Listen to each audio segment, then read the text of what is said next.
baba mo na ako. Okay na ako. Okay na. Sige, Aray okay. ko, aray ko, aray ko. Tao po! Okay ka lang. Kaya na, kaya na. Okay. Ay, ako. Tao po! Tao po! Wala yatang tao rito. Tignan mo sa loob, dali. Sandali, ha? Oo. Okay ka lang. Oo, Hawakan kaya mo ko na yan. na, kaya ko na. Tao po! Tao po! Ayun na yun, Uy, may tao. may tao. Sandali. Pasensya na ho kayo. Ay, ano ho iyon? Pasensya na ho kayo. Ako po si Rome. Ito po si Emma. Ang totoo niya, nag-crash yung aeroplano namin. Banda ron, medyo malayo na ho ng linakad namin.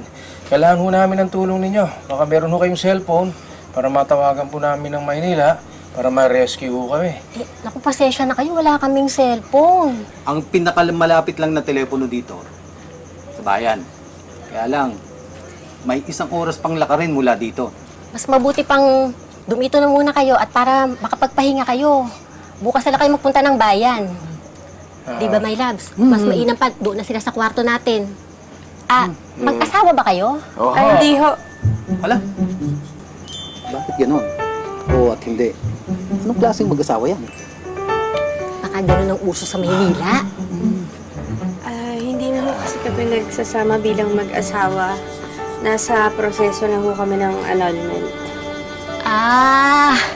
Annulment. Ano yun?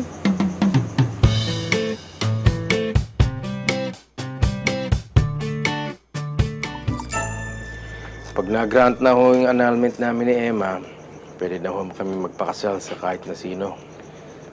Sayang naman ang pagsasama ninyo. Hindi na ba pwedeng maayos yan? Ayoko na pong ayusin, Aling Josie. Kung alam niyo lang kung anong mga sakit at hirap na pinagdaanan ko sa lalaking yan. Baka kahit kayo gustuhin niyang makipaghiwalay na lang ako. Yan rin ang sinabi ko sa sarili ko noon kay Doming. Ano pong ibig niyong sabihin? Na may ginawa rin ho sa inyo si Mang Doming? Nangaliwa din yung mokong na yan sa isang sexing babae. Naku, grabe pinagdaanan ko sa kanya. Kunti na lang, mapatay ko yan sa galit. Bakit ho ang sweet niyo pa rin? Paano niyo po nagawa yun? Paano niyo po natanggap yung taong sumira ng tiwala niyo? Ganun ho, pagka nasira na ho ang tiwala. Sabi nga ho nila, pagka nalamat na ho ang relasyon, hindi na mababalik ng dati. Eh kung may lamat na, di palitan ng bagong salamin. Ganun lang naman. Mag-umpisa ulit kayo na parang bagong mag-asawa. Iyon ang ginawa namin ng loves ko. Si Josie. Nagloko ho kayo sa asawa niyo. Naging mahina din ako tulad mo. Nagloko, nagsisi, nagmakaawa, nagkabalikan. Tinanggap ko si Doming dahil mahal ko pa rin siya. Mahirap magtiwala ulit. Araw-araw kong pinaglalabanan ang tiwalang nasira. Pero, naiisip ko, bakit ko pahihirapan ang sarili ko kung mas masarap naman ang magmahal?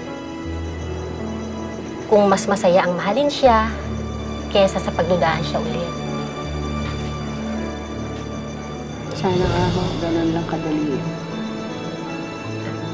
Emma, hindi naman sa nangihimasok, ano?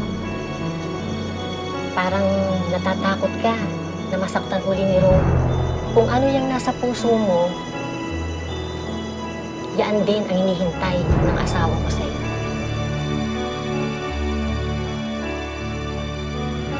Siya lang naman po ang hindi nagmamahal sa akin eh.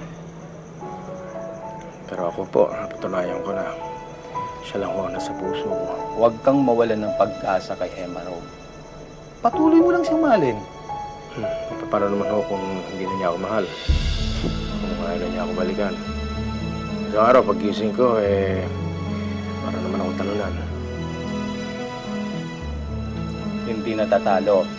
Ang taong nagmamahal, tandaan mo yan, bro. Emma, kain lang ng kain ha.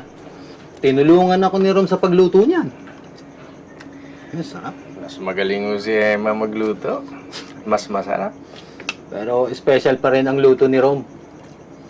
Lalo na hinaluan ng gayuma. Po? Gayuma po? Hindi para sa iyo, Emma. Para dito sa my loves ko. Para ako na lamang ang kanyang mamahalin. Di ba, my love? Ay, loves. Nasa gitna tayo ng palayan. Ay, wala akong ibang mamahalin dito. Ay, buti na nga lang, mas guwapo ka sa kalabaw natin eh. Grabe, ka talaga. Ay, Emma, yung gayuma ha, biro lang yun ito. Alam mo naman to si Dome. Lagi nagbibiro, ha? Sanay ka. Kain ka na, loves. Wow, grabe talaga sa Uy, buhay! restaurant na to. Ang Oo. sarap ng hipon, the best. Oo nga, sarap nito.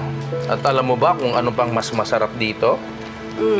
Mas masarap dito kung sinusubuan mo ko, pinaghihimay mo ko. Di ba? Eto na po. Wow, Ayan. At huwag automatic. kang mag-alala. Hanggang sa pagtanda na, ipagbabalat kita ng hipon. Wow. Alam mo, wala na akong ibang titig ng ibang hipon. Hindi lang dyan. Sa'yo. Gagawin mo talaga yan? Siyempre naman. Oh, ito pa, inipon ko na for you. Hanggang sa pagtanda mo talaga? Kahit ano? Kahit maputi na ang buhok mo. O kahit wala na. Of course.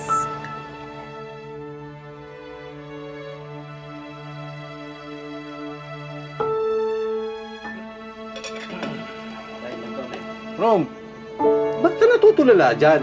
Kumain ka naman. Pabihira naman to. Wala ko, naalala ko lang ho. Nakikita ko ho kayo dalawa, naaliw ako. Sana pagdating ng panahon, meron din ho magtatalop sa akin. Kahit na tanda na ako, maputi na, or wala na ang buhok ko. Pasensya na ho kayo. Masama ho talaga yung pakiramdam ko. Matutulog na lang po ako. Excuse me po.